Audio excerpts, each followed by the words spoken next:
Hello and welcome to another episode of The Theater Professor. Oh wait. No! Times have changed. We are no longer the theater professor anymore. Well, I'm still a theater professor. That hasn't changed. But no, now we are going to be the digital painter. So enjoy the logo directly behind me because, alas, it is changing. I'm now the digital painter. I've got to get used to that. And you can find us at thedigitalpainter.com. Why did I change? Well, the theater professor, which I still am a theater professor, as I said, no longer really encompasses what I do on the website or on my YouTube channels or pretty much anywhere. And so I thought a name that was more representative of who I am, and what we're doing was probably a good thing. Now, the website's changed a little bit, so if you haven't been to thetheaterprofessor.com in a while, check out instead thedigitalpainter.com. Big changes, lots of new stuff coming up. We are really moving forward with the digital paint, so I'm very excited. Today's little video is actually going to deal with, rather than showing you a new program, showing you how I started drawing, how I began to learn to draw. What you probably don't know about me is that when I first began drawing, I was terrible. And most people will tell you, well, of course, you were like 5 or 6 when you started drawing, and of course you're not going to be that good. Well, I didn't actually start drawing till graduate school. Prior to that, I really hadn't done anything like that. I'm a late bloomer, a late learner, and so when I first got into grad school, I was drawing stick figures for my scene design work.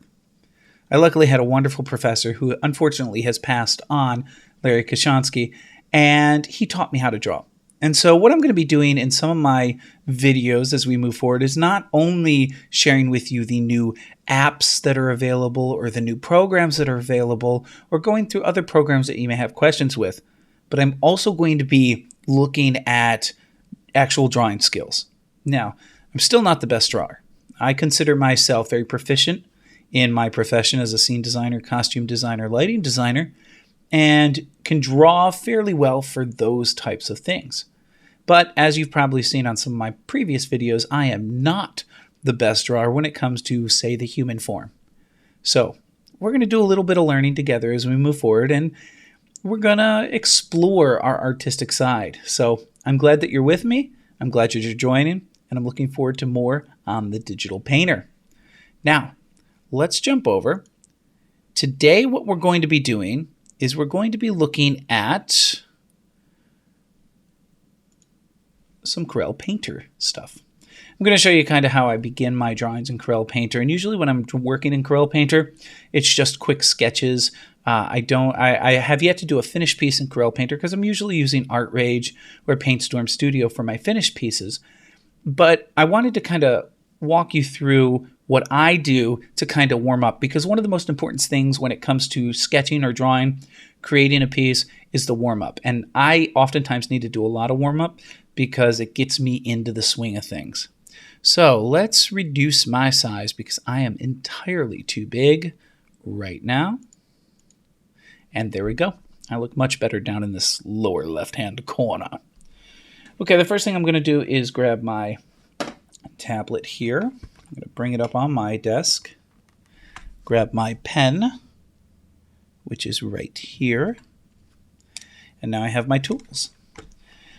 So the first thing that I like to do is I like to change my paper size and my paper settings. I prefer to draw on gray. And what you'll see right now is this is a fairly white screen. It's kind of obnoxiously white. And so I'm going to come in here and I'm going to do a new. Now, the reason I like to draw in gray because it's a mid-tone. I like using mid-tones because then you can do highlights and you can do shadows. If you're going to draw just on white, you can only go one direction, or if you're only going to draw on black, you can only go in one direction. Now, honestly, I do draw on black sometimes, excuse me, because in the theater is dark, the theater is black. And so it makes sense to draw on black and bring the highlights up. But when I'm just doing sketches, when I'm just warming up, when I'm working on general drawings, I tend to go gray. So we're going to click on our color here, and you can see we're white right here. We're going to go, excuse me, let's try this one here. Click that. That looks good. And you can change in Corel Painter, you can change the paper. This is a basic paper. We're not going to change that. We're on the Painter default. I think I'm going to actually leave that at 150 pixels. Click OK. And now we have, and I'm going to close down the old one. Now we have a nice gray paper, almost newspapery to work with. Now I like to use a couple of different tools when it comes to this. One of them being the Real 2B pencil. And you'll see as I lay it down a couple of strokes here. Oops. There we go. It's got a nice texture to it. Now, I was working in blue last time. Let's go to a gray, so we're in kind of a graphite feel. There we go. Now, a lot of different people will tell you different ways to warm up or different ways to draw. Okay? Understand that everything that I go over in this class or any class that deals with art-specific skills are going to be things that I have either been taught or things that I have learned on my own. Different people are taught by different teachers, and they will tell you different things. One of the things that I learned very early on is some people will tell you to draw by the wrist, some will say by the elbow, and some will say by the shoulder. Now, as a digital painter, I have a very small space to work on, and so I'm usually drawing via the wrist and then the elbow. Okay, it's hard to do big, long strokes with my shoulder. Some people will tell you different ways to hold your stylus or your pen or pencil. What I'm going to tell you is when you're beginning, figure out what works best for you. Play with different ways. Don't necessarily set into one way of doing things.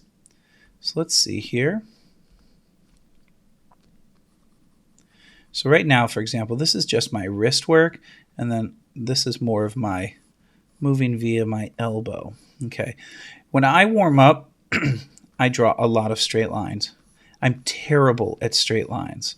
And so even when I'm working with my drawing notebook and my, regular pencil, I do a bunch of straight lines to kind of get myself into it.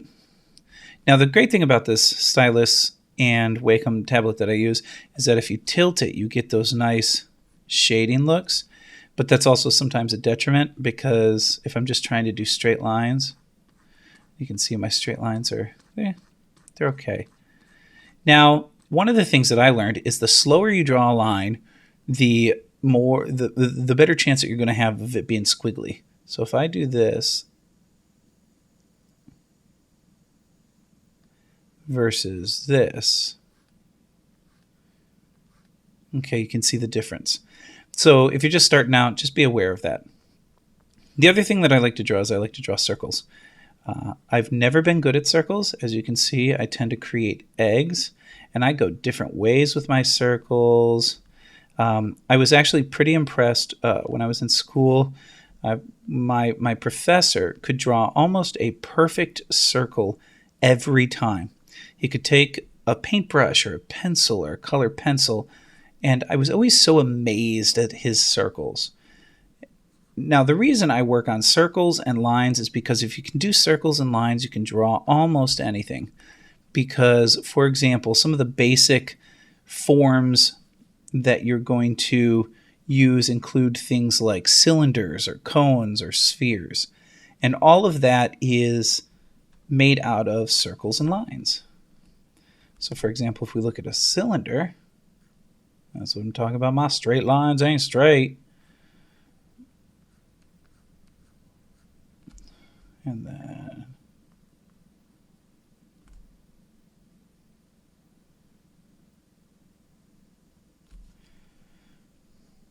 so we begin with our cylinder. Oh, need to rotate.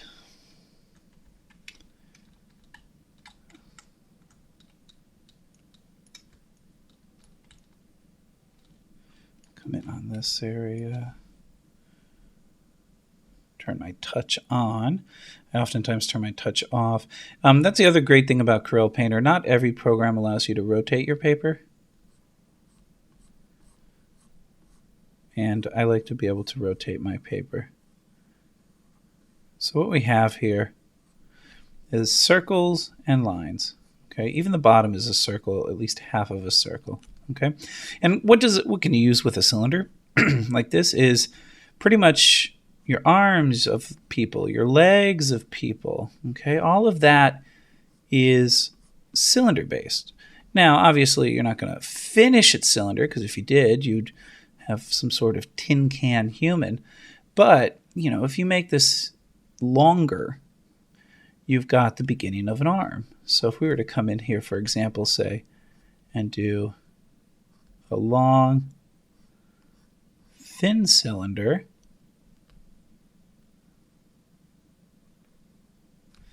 and then a second long, thin cylinder, you've got the beginnings of, an upper arm and a lower arm, and then eventually, a hand of some sort. I like my little funky hands. Okay, so keep that in mind. Cylinders, cones, spheres, and cubes, those are some of the most important things when it comes to the beginnings of images. In fact, I'm going to start a new one, because one of the things I forgot to do is to put this on a new layer. There we go. In fact, when I do furniture, oftentimes, because I do a lot of furniture when it comes to theatrical design, you've got couches, you've got chairs, you've got all sorts of fun things. I almost always start with a cube or a some sort of box shape before I begin to create the actual chair. So, for example, I come in here, we're going to turn our paper. There we go.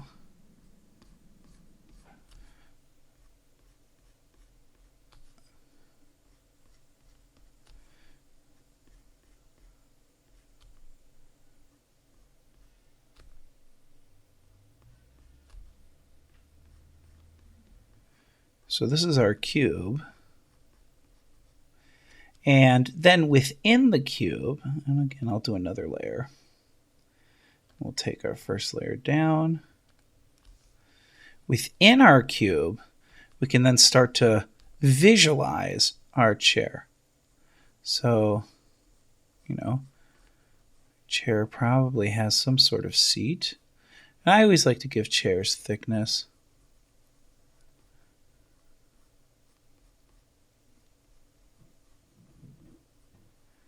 Okay, probably has some sort of back.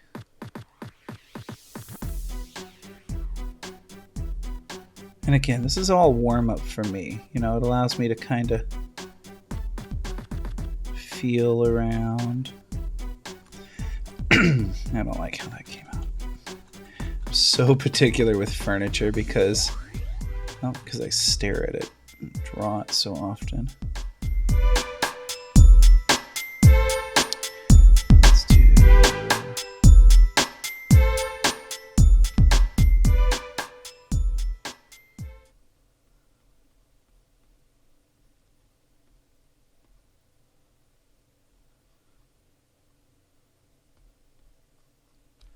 There we go. Let's do kind of a... Now, when I'm doing this for theater, I also often have a picture that I'm looking at. Here I'm just kind of playing with ideas in my head. I almost want to make this like a walking chair. I know it's weird, kind of a chair that kind of walks. And I tend to rough my stuff out pretty rough when I'm creating my items.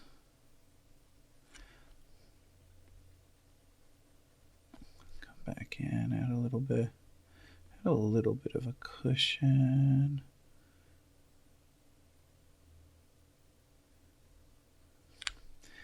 Add a little bit of a... Now, one of the things you can do is if you feel like things are a little thick, I just reduced the size of my pencil because I felt like it was a little too thick for the size that I'm doing here.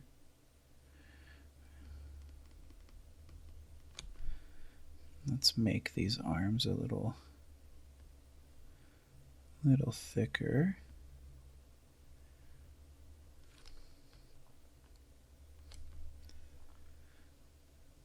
There we go.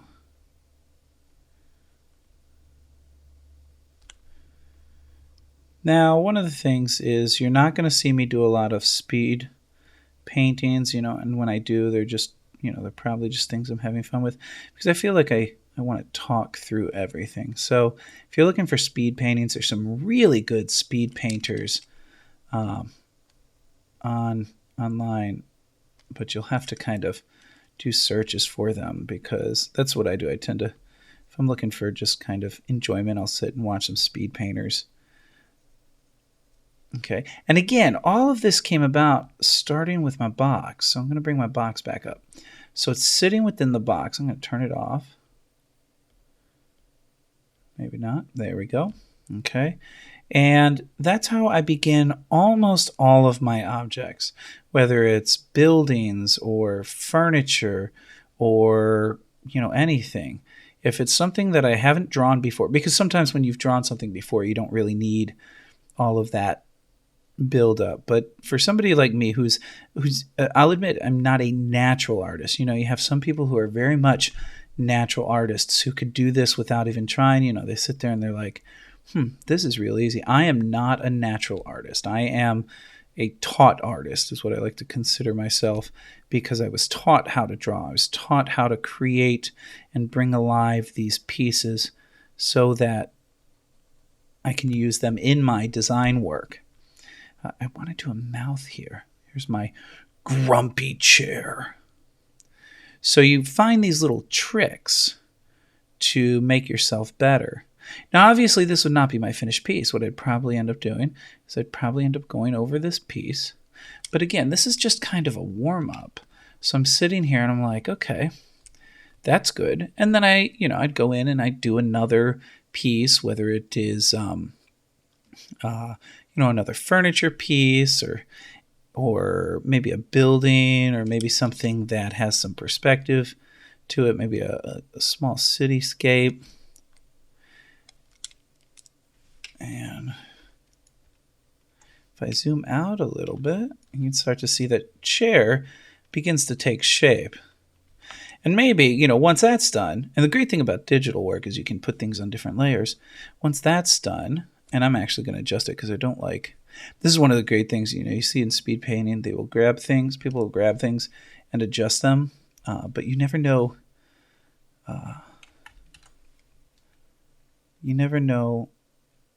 why they're doing these things. Here we go. Don't want to make it bigger. I want to rotate it. Let me rotate. Let me.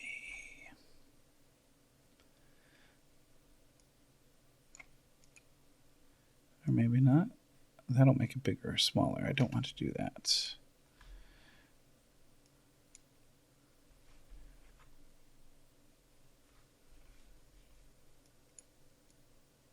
There we go.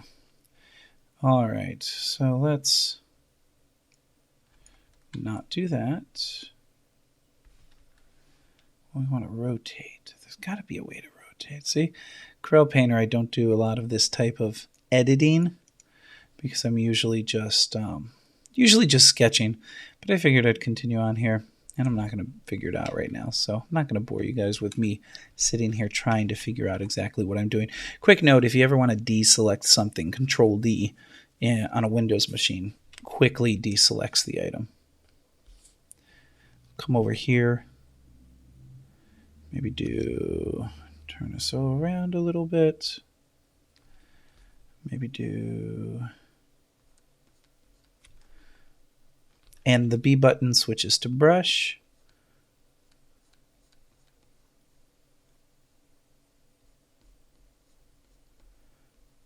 I'm going to do a little side table, I think. And look at that. It's another circle, right?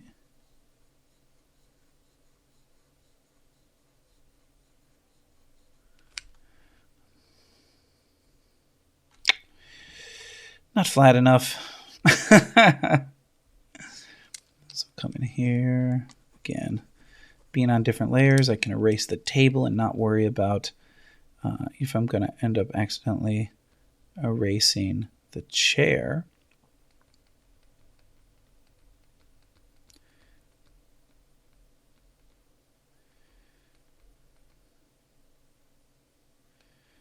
There we go.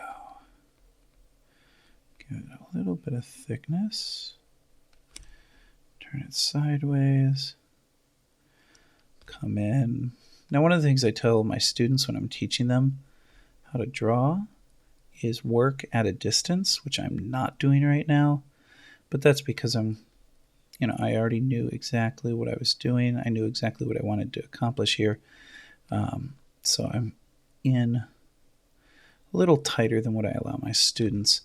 When I'm drawing, I tend to be back here and making much larger strokes.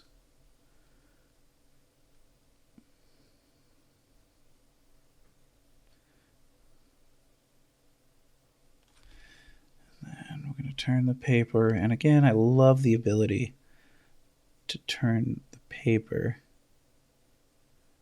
on many of the programs. Any of the programs that don't allow me to do this drive me crazy. Now, if I were to take this and then finish it, like do a finished drawing, I would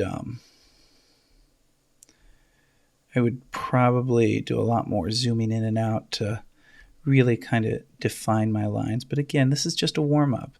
This is just me trying to get back in the swing of things, which I encourage you to do. Warm up on everything. There we go. Got a little lamp coming from the middle of the table. Kind of 70s-esque. Now, we have to put it in a space. That's important to me as a designer, as a scene designer, is that, furniture doesn't sit by itself. It's usually up against a wall of some sort. And so we're going to come in here. We're going to go ahead and put it in this wall.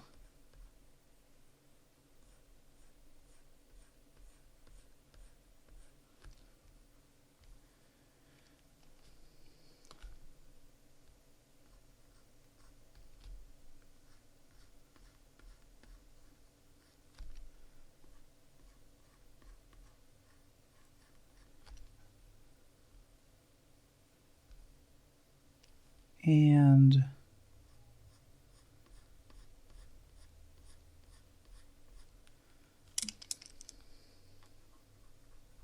you can see some of the curviness that's happening with my lines, which I don't particularly like, but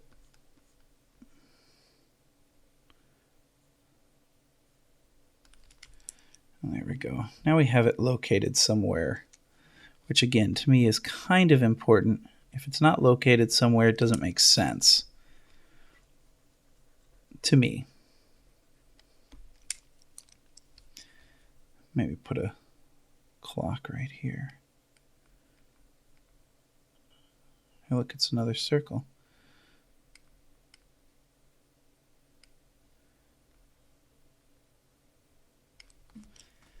All right, I think that's it for today.